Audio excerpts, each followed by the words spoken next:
Alamin natin ang latest na sitwasyon ngayon sa Bulkang Mayon. Makakusap natin si PHIVOLCS Director Teresito Bacolcol. Director, magandang umaga po. Yes sir, magandang umaga rin po sa inyo. Medyo masama panahon sa lugar. Ano ba dapat paghandaan natin? Well, paghandaan po natin yung lahar kasi may mga deposito po tayo na nasa dilistis ng bulkan and pwede po ito ma-generate as lahar. So kahit nakatira po tayo malayo dun sa permanent danger zone, pero kung nakatira naman tayo malapit sa mga ilog na nanggaling pa yung bunganga ng ilog doon sa dalistis ng bulkan, ay pwede po rin doon pagdaanan ng lahar. So kailangan po natin mag-ingat lalo na kung may torrential and continuous rainfall. Opo. And again, pag napansin natin ito, then mag-evacuate po tayo. Tinaas nyo sa Alert Level 3 ang Mayon. Posible ba magkaroon ng highly explosive eruption o matinding pagputok ang bulkan? Well, the possibility is always there. Pero depende po yan sa mga parameters na ating minamanmanan everyday. So we assess this on a day-to-day basis. May tatlo po tayong scenarios na tinitingnan katulad yung 2023 template, tuloy-tuloy lamang yung dome growth and lava extrusion, and kakaroon ng rockfall events and yung pyroclastic density currents. So kapag nangyari ito, we maintain the alert level at level 3. Opo. Pero namang yung katulad nung nangyari nung 2018 na nagkaroon ng explosive eruption. Opo.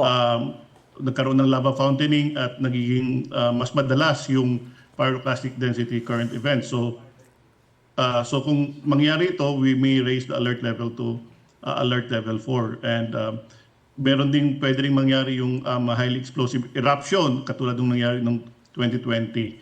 So anything is possible pa po at this point kasi start pa lang. And pero kung yung effusive eruption ng 2023, this would take probably 6 months bago humupa katulad ng nangyari nga po noong 2023. Okay. Pero okay ba yung ganyang naglalabas siya ng mga uri, iba't ibang uri ng lava ba yan o magma para mawala yung pressure o pamamaga niya?